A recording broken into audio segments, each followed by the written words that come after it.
Today, the Subcommittee on Water, Power, and Oceans meets to assess California's water supplies in light of ongoing drought and the related water cutbacks while the state has been partially drenched with powerful El Niño storms. Today's hearing not only impacts California, but also taxpayers and food consumers nationwide. Will a 3-inch fish continue to be more important than people? To illustrate how sad this situation has become, here is a picture of imported carrots from China being handed out to a food line in San Joaquin Valley, which was one of the most agriculturally productive areas of the world. Today, we are having a partisan, one-sided hearing aimed at bashing the administration and rehashing the same tired old narratives, blaming the drought on environmental protection, instead of focusing on real drought solutions. We are here, instead of that, to wage yet another ideological battle against the Endangered Species Act, against the 3-inch lowly delta smelt, and to tell people that there's a man-made drought caused by environmental protections, which is simply bunk. Now, this hearing is not about looking at the actual facts. It is about trying to score political points, pursuing an agenda that my Republican colleagues have pursued for many years now, to weaken the Endangered Species Act, to gut fisheries protections that support thousands of jobs in my district and across the Pacific coast, and to redirect water from one region of the state. Well, I think the ranking member, and as you can see, Washington really is running out of money because we don't even have enough microphones today to serve everybody. Now, today's hearing is about bringing sanity back to our federal policies that have put thousands out of work and fostering accountability to the Endangered Species Act and the bureaucracy charged with implementing it. The Bureau of Reclamation's multi-purpose water projects made the West what it is today. Generations of our prior leaders focused on the need to capture water and to deliver it to cities and fields. These were nonpartisan endeavors, as evidenced by the video that we're going to see with President John F. Kennedy dedicating the San Luis Dam in California. Go ahead and play this. On behalf of the people of the great state of California, the President of the United States. This valley and others like it across the country, where we can see the greenest and most richest earth producing the greatest and richest crops in the country. And then a mile away, see the same earth and see it brown and dusty and useless, and all because there's water in one place and there isn't in another. For years, those bent on destroying the Glen Canyon icon tried the frontal assault by trying to get it torn down. The so-called environmental community has gotten much more creative by actively litigating against dams and the federal agencies that operate them, with the goal of making them effectively useless. This is happening with the very dam that we just heard from in John F. Kennedy's dedication. The litigation tool in this case has been the Endangered Species Act, and the little 3-inch fish called the delta smelt is this subject today. So when you have contiguous drought years as we've had, these last 4, perhaps the driest 4 years in over 1,200 years, climatologists have determined, because we have over 600,000 acres that have gone fallow over the last several years, fallowing crops that we would normally grow, tomatoes, asparagus, melons, all sorts of good products that are healthy for Americans' diet, go unplanted because they're trying to keep permanent crops alive. And that's just the nature of farming. But we're doing so in a way that is unsustainable because we're taking water out of the ground that in a long term just is not feasible to continue to stay in business. And now we're hearing that the El Niño conditions, which we've been blessed with over the last 6 weeks, are beginning to collapse. The high ridge pressure is coming back, and some climatologists are predicting that we'll get an inverse condition in which next year will be a La Niña, which means we get less water, another drought condition. I think could be worse for the people of the San Joaquin Valley, for the farmers, for the farm workers, and for the farm communities in which we've experienced 30% and 40% unemployment in recent years. These are people's lives that we're talking about. And it's also our ability to produce the food necessary for America's dinner table that is impacted. And this is a combination of not just drought conditions, but regulatory controls that I don't think is using the best science. The biological opinions that we've operated under, frankly, have not taken into account the dramatic stress that is taking place. Let's be clear. I mean, we've been operating these projects during these drought conditions for one first priority only, and that is to try to protect the survivability of Delta smelt and other species. And we've put that priority over people.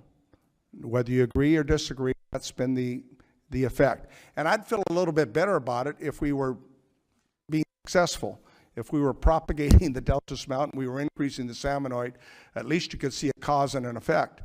But I think you can't see a cause and effect because the science and the biological opinions are flawed. And we've been able to survive because of three things. We've developed substantial water storage, an abundant source of power, and the ability to provide sanitary conditions. In terms of recommendations, I've included 5. As I reported earlier, better monitoring needs to be done on winter run Chinook salmon in the Sacramento Valley, particularly to address high flow scenarios. Funding and permitting. We need expedited permitting to get our projects done. As I reported, these 4 projects where it took an enormous amount of time and cost in order to complete these projects. Predation and other factors impacting survival need to be addressed. Improved habitat, and I address storage. And I'm here today representing the salmon industry of California. This includes the commercial industry, the recreational industry, the charter boat industry, wholesalers, retailers, and all of the related businesses and communities that serve and derive their incomes from the salmon resources of California. My written testimony provides more on my background, but I've been heavily involved in salmon issues for 35 years. The subject of this hearing is the impact of 3 years of drought on the water supply. I will address these issues as they relate to the salmon of the Central Valley. When the Central Valley runs are healthy, they support 20,000 jobs in California with an economic contribution of $1.4 billion. If you don't get them out of the upper river and into the ocean 3 years later, you won't recount it. I don't think that the magnitude of what we're facing in the industry is understood by hardly anyone, and I believe it's important for this committee at least to understand this. But we've also proactively reduced export pumping on some occasions to protect listed species, such as the Delta smelt, and we will continue to do so when warranted, because strongly believe that not doing so would necessitate far more restrictive export level days or weeks down the road. We want to manage expectations even as we keep releases from reclamation major storage facilities conservative in recognition of the fact that the preceding years of below normal to critical dry hydrology have left carryover storage levels far below we'd like to see them. For the 3rd year in a row, those contractors will receive a 0 allocation. For the 3rd year in a row, the Bureau of Reclamation is likely to have to make releases from Millerton Reservoir on the San Joaquin River to the exchange contractors to meet the United States obligation to the most senior water right holders on the San Joaquin River. And prior to 2014, that had never happened in the history of this project.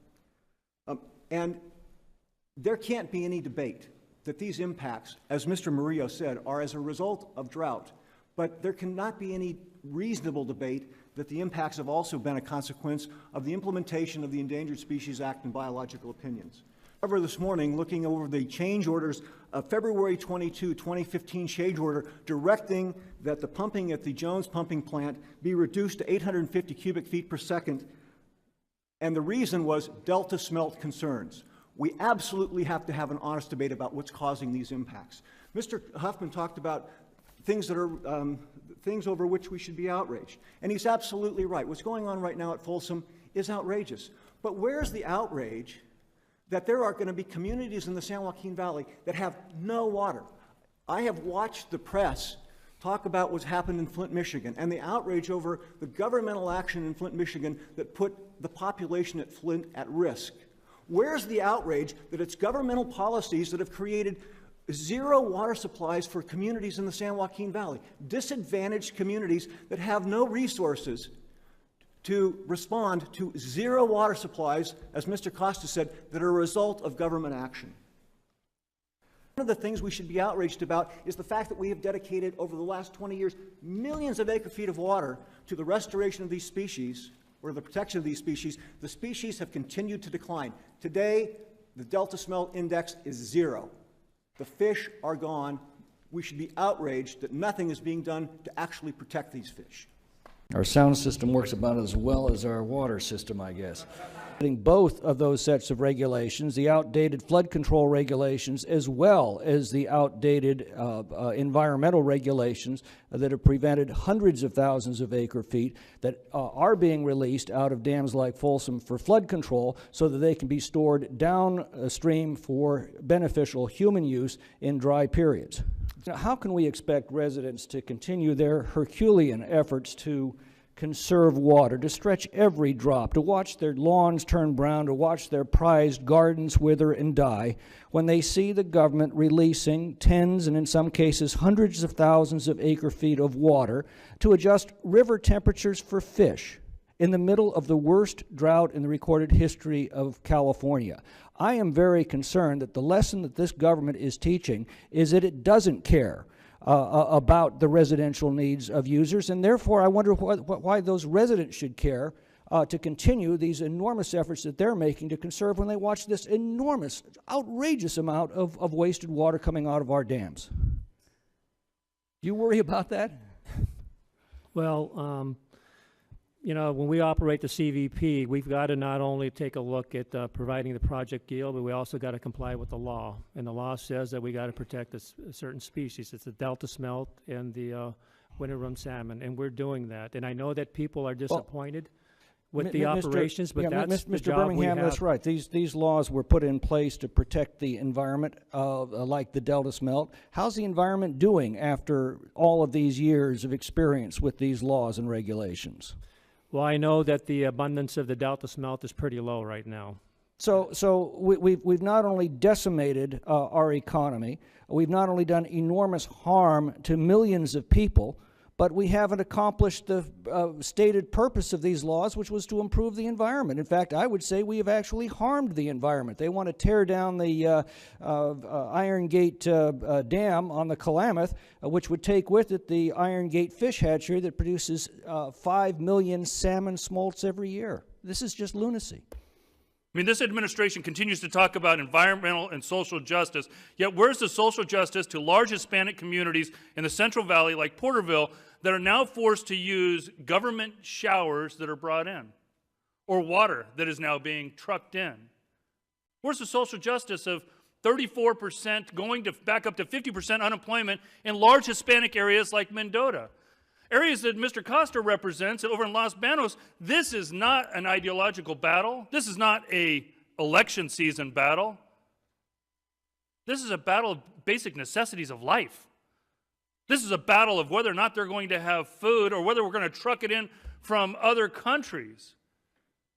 This is not an issue to be trivialized. The state of California absolutely has to have a forward-looking water policy, and Mr. Huffman and Mr. Lowenthal made some comments, and some of those comments are spot on about the need to have a comprehensive water policy. But as an example, Mr. Lowenthal talked about the Herculean efforts made by one agency to save 1.9 billion gallons of water. Sounds like a lot of water. That's 5,830 acre feet. Over the next 2 days, the Bureau of Reclamation is going to release out of Folsom Reservoir nearly 30,000 acre feet. That water is going to be gone forever. And so we have to do the things that Mr. Lowenthal was talking about. We have to build new storage. We have to figure out smarter ways to move water from where it exists to where the demand exists. We have to conserve. We have to use desalinization. We have to do all of those things. But we also need to have smart policy that governs the operation of these projects. And pardon me for saying this, but from my perspective, a policy that doesn't do anything to benefit fish, or apparently doesn't do anything to benefit fish, given the decline of all of these species, when it has the type of impacts that Mr. McClintock was talking about, doesn't represent sound policy. We want to protect the fish, but it needs to be done in a smart manner that allows us to deliver water to people.